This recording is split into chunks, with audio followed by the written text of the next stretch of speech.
So I've got some good news. I don't have to tear this thing apart. I thought I was going to have to part it out to fund the build on the 700 Do mod sled. But seems we have a bunch of sponsors, so I get to keep this thing, hand it to one of my friends for the winter, and we get to keep it going, which is pretty good because, you know, I put a lot of work into this thing. I have had a bunch of people ask me how I did some different things on this sled, so I just thought I'd give a detailed rundown on the 600 XLT mod sled. Namely the reverse, how I did that, and the skidoo skid in this Polaris body. As well, I put the 95 or 96 set of pipes out of a wedge into this Evolve chassis, so that was a little tricky. But I'll run through that and I'll show you how I did everything. The skis were brand new Polaris gripper skis off, I don't know, an RMK or something. I bought them for about $200 with the carbides.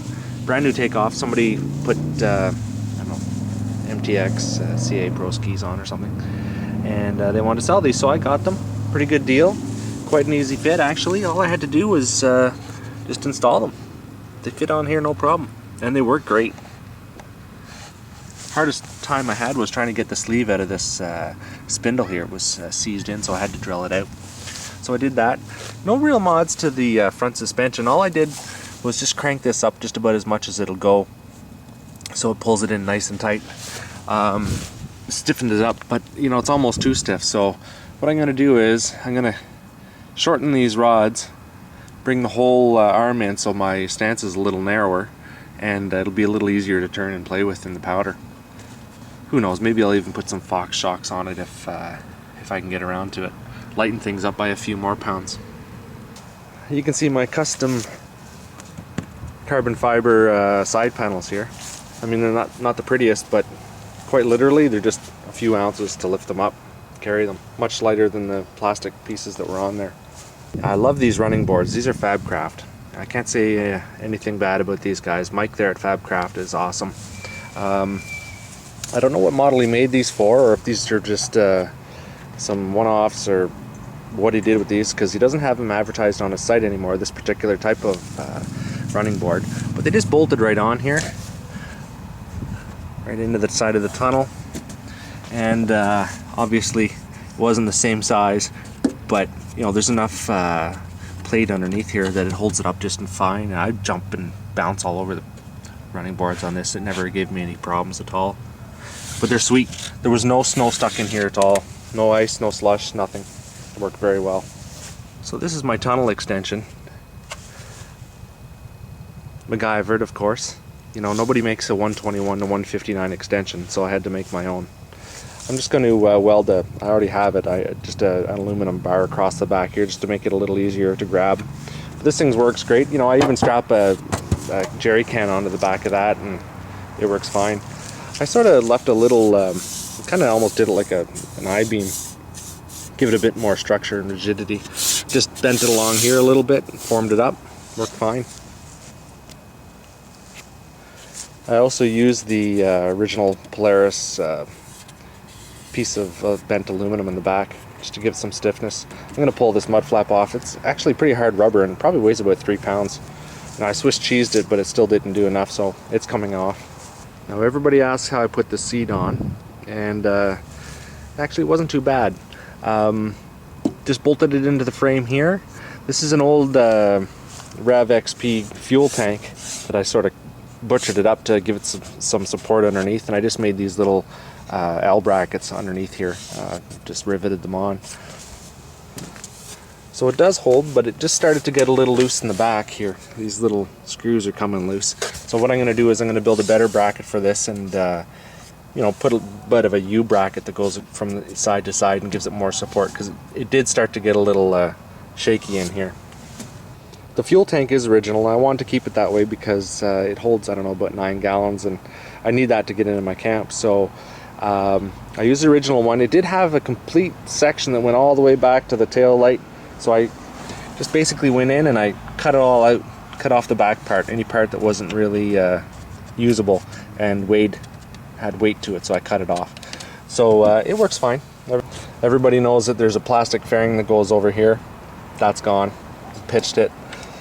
Put the choke here. Put my hand warmer buttons right here.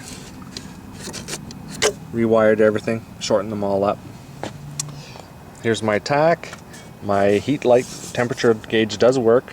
My overheat, I did test it. There is a way to do it. It's very easy. You just short it out, basically ground it.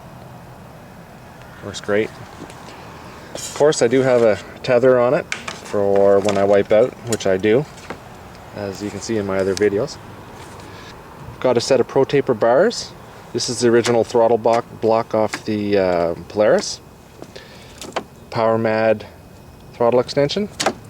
And I've got the original master on there. I do have heated grips.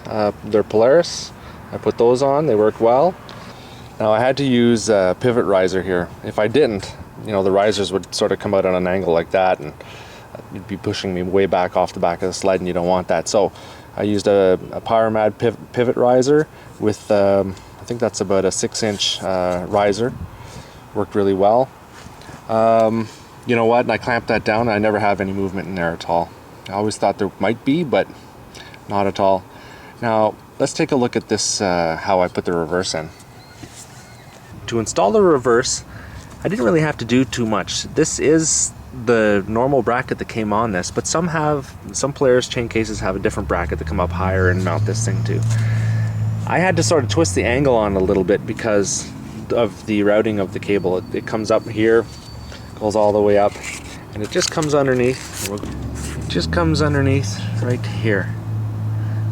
Right to there, you see that. So all I did was I just basically drilled 4 little holes and mounted it into the riser itself.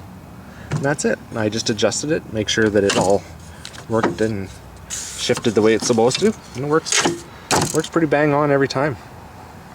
Didn't have to lengthen the cord or the cable or anything. I do have the original hood on it, but it's coming off. Right now it weighs about 20 pounds, so I'm going to make a carbon fiber hood for that. It'll probably weigh in at about 3 or 4 pounds. Got to ditch that extra weight.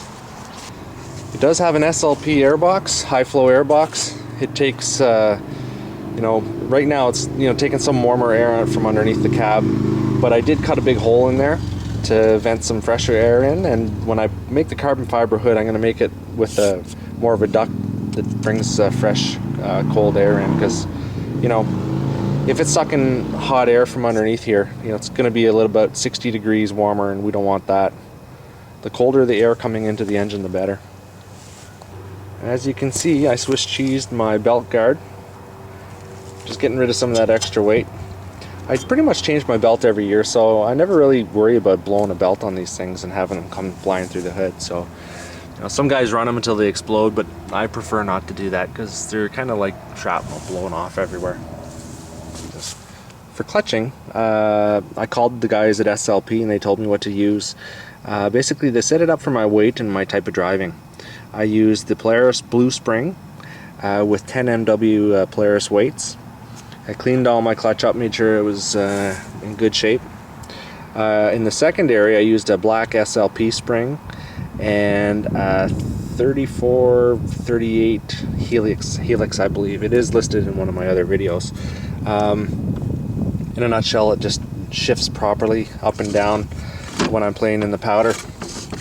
The only thing I had to do with my carbs was, you know, I cleaned them out obviously, but I put a 270 mains in it. I started at about a 310 and worked my way down just because I didn't want to blow anything up. So they're at 270s right now. It does run a little rich, but that's fine with me because I don't mind running them rich, because warm days or whatever, I don't mind burning a little bit of extra oil. I did an oil injection to lead on this, and it wasn't that hard. All I did was I went and found another used antifreeze bottle, same exact style. I made it fit into here. It actually bolted on where the old bottle was, so I knocked a bunch of weight off there. And there's a little, you know, the line still goes down, the main line goes into the injection pump because it's still got to put oil into the PTO bearing. So I left that on there, and what I did was I rerouted the 3 injection lines off the pump back into the oil bottle itself, so it would circulate in there, because I didn't want to back it all up. It might blow a line off. So it works fine. I pre-mix my oil at 40 to 1. That right there used about half of that little bottle in about, geez, I don't know, 500 kilometers. So that's all the oil that PTO bearing used, not very much. I did have a problem. That T did break once and emptied the oil out all over the place. So I caught it before the PTO bearing went dry, so that was fine. Now in the front here I had to do some Mickey Mousing around. I had to cut a bunch of brackets because of the way that they were set up for the old exhaust. Didn't work. These pipes come down and they go down really low into the front of the belly pan here, so I had to sort of cut and route, and it was a bit of a chore, but it did work.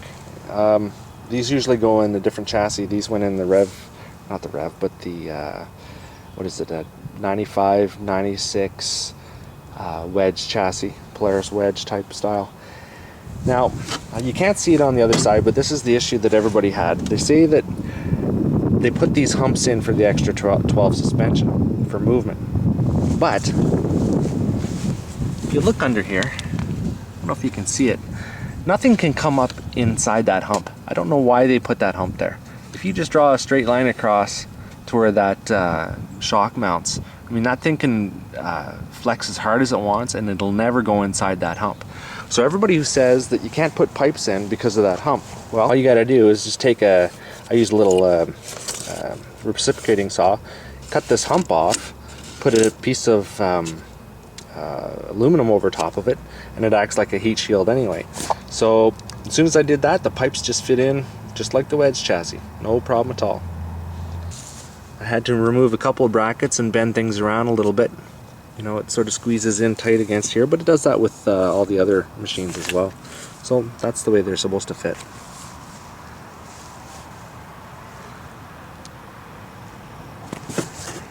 This part came back a little further. I suspect that the just where the can came down on this Evolve chassis was in a different place, so I just had to cap that off and put it in.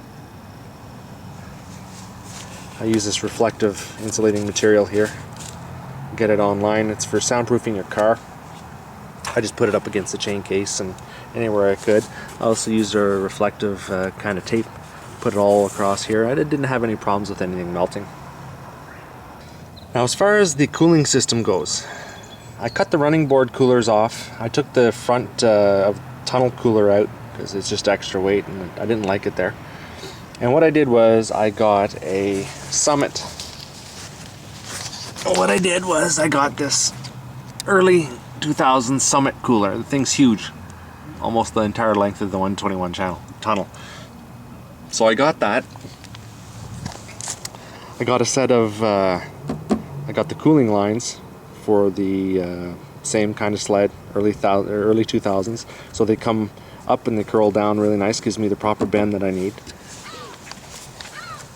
Then I routed everything underneath and over top of the, you can't see it because you know everything's stuck in there, but it goes over top of the jack shaft in there. You can see it in my build video how I routed it, and it actually works very well. That way I get all the cooling I want. But you know, with this kind of a deep lug track, if you go on a hard pack trail, it's not long before your sled starts to overheat because these just don't throw up enough snow on the cooler to do the job. So you got to hop off the trail every once in a while and zip it up a little bit and cool things down.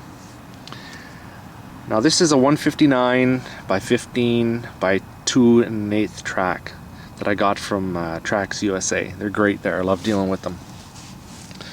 But what I did was, this was going to go on another sled, another project that I had in mind, so I cut these all off, and these are about whittled down to about 1 inch and 3/4.